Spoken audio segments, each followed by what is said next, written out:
Mas o que acontece quando o nosso corpo inflama?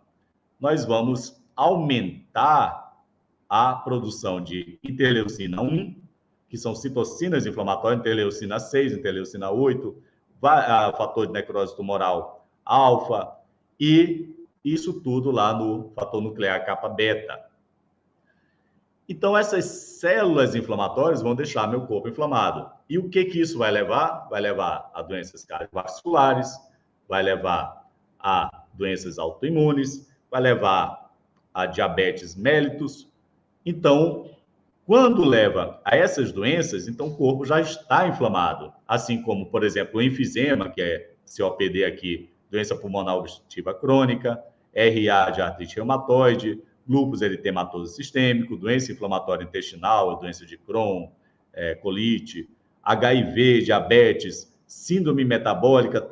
O HIV é uma doença que quando a pessoa adquire o HIV, ele é altamente inflamatório, tá? Uma pessoa com a SIDA, né, com a doença SIDA.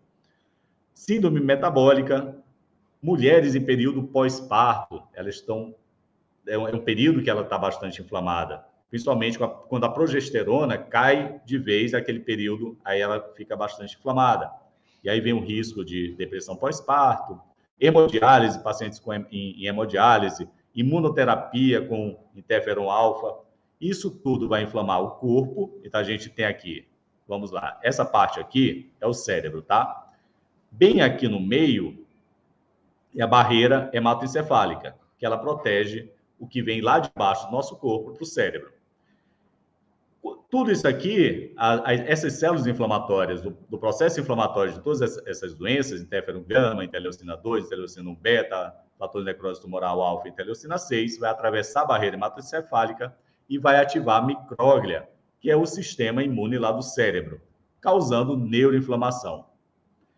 Existem doenças que causam inflamação diretamente lá no cérebro, como a AVC, doença de Alzheimer, doença de Huntington, doença de Parkinson, esclerose múltipla e o estresse crônico.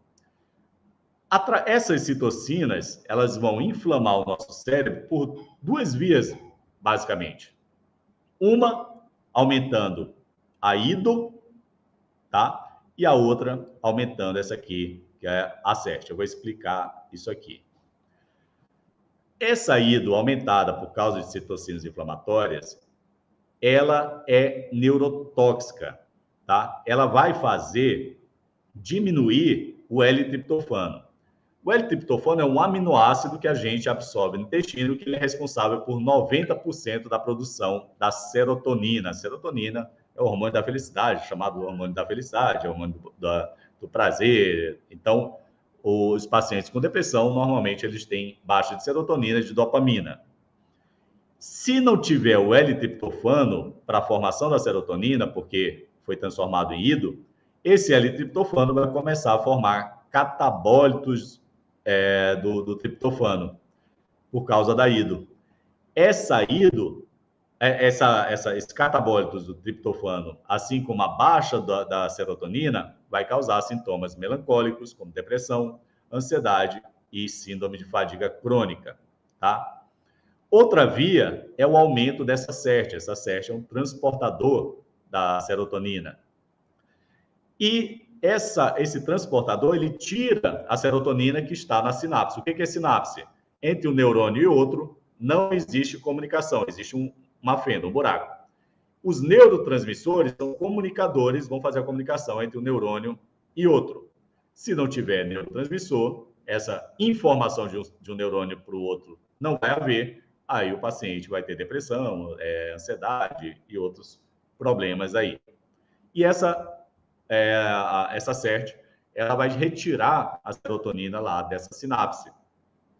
Tanto é que as medicações psicotrópicas que são usadas, por exemplo, para depressão, existem os inibidores da recaptação da serotonina, ou seja, ele deixa a serotonina lá dentro das sinapses, tá? Ele mantém lá dentro das sinapses. Só que a minha pergunta é, por que não cuidar do processo inflamatório e também do nosso intestino? Por que cuidar do intestino? Porque o L-triptofano que vai ser transformado em serotonina e que vai lá para a sinapse, 90% vem a partir dele. Como é que a gente ganha L-triptofano? Por exemplo, a banana é riquíssima em L-triptofano. Aí esse L-triptofano que entrou no intestino e foi lá no cérebro, se você tiver um problema intestinal, como por exemplo disbiose, e se você tiver a síndrome do intestino permeável, que vai causar buracos ali no seu intestino, esse L-triptofano não vai ser absorvido. Então você não vai ter serotonina lá em cima. Então, por que não cuidar do intestino, não cuidar do processo inflamatório de baixo grau, da neuroinflamação cerebral, para melhorar os sintomas aqui da depressão, ansiedade? E o que é legal é que nós temos óleos essenciais que atuam lá no intestino, matando bactérias, na disbiose intestinal, matando bactérias patogênicas. Quando eu falo disbiose, é porque as bactérias estão alteradas.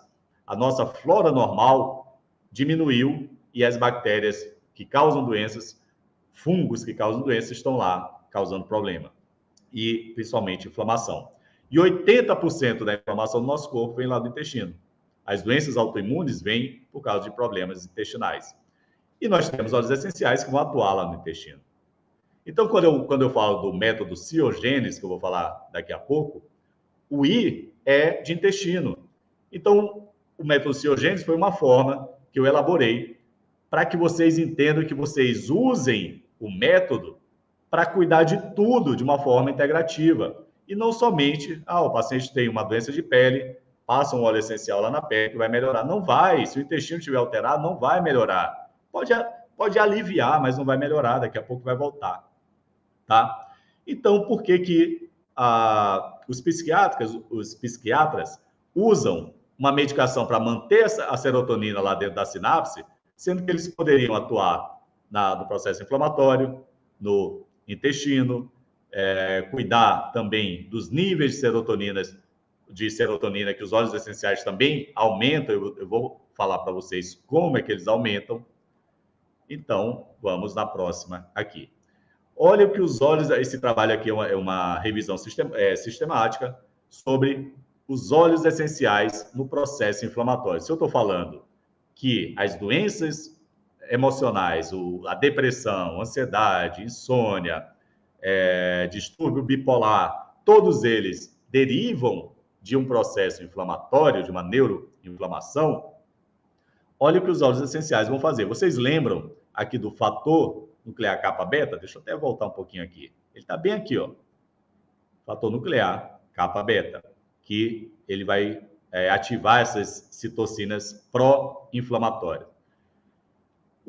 Então, nós temos um estímulo pró-inflamatório, que pode ser o LPS, que é o lipopolissacarídeo de bactérias, de paredes de bactérias, principalmente bactérias gram-negativas, infecções, produtos químicos que você usa, e também a inflamação intestinal, tudo isso aí vai aumentar, vai ativar o fator nuclear kappa-beta. Ativando esse fator nuclear kappa-beta, vai ocorrer um processo oxidativo com liberação de espécies reativas de oxigênio.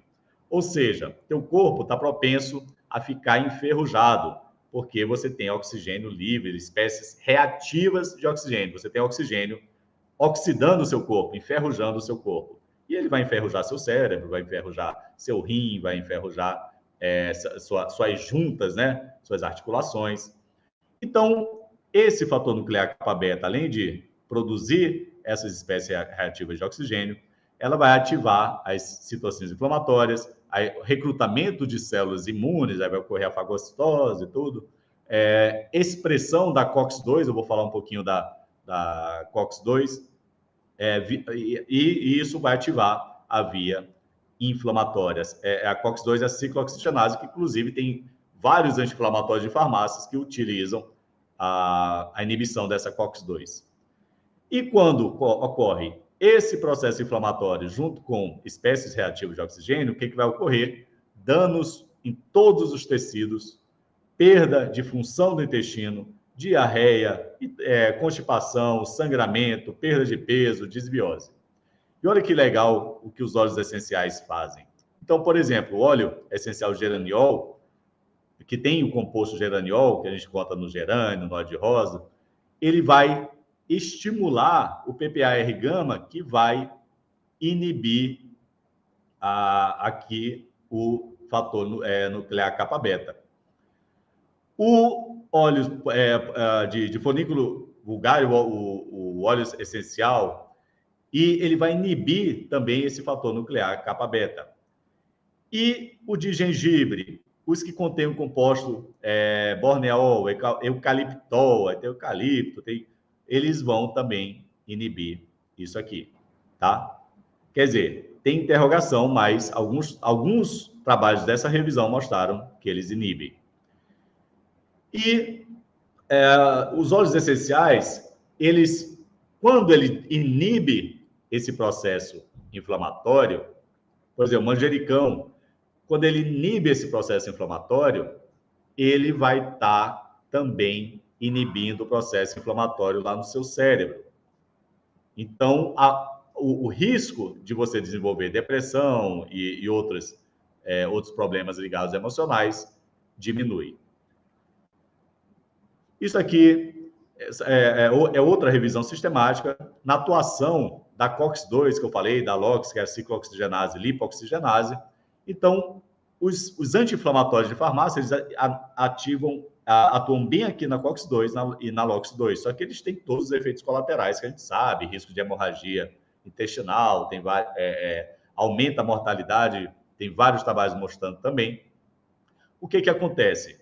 Aí entra aqui, eu não vou viajar muito nisso, nós temos a membrana das nossas células, que são membrana fosfolipídica, ou seja, é uma dupla camada de gordura, e quando ocorre uma fosforilação dessa membrana, uma oxidação dessa membrana, aí ativa o ácido, a via do ácido araquidônico, que vai produzir a COX-2, que vai atuar nas prostaglandinas, então começa todo o processo inflamatório aí. E o que os óleos essenciais vão fazer? Os óleos essenciais vão inibir, olha aqui, vai inibir essas vias. Então, nós temos óleo, não dá para vocês lerem, de aloe vera, bergamota, canela, casca de canela, eucalipto, de tomilho, de lang-lang, de sálvia, que vão inibir aqui a lipoxigenase. E, com isso, vai inibir também o processo inflamatório.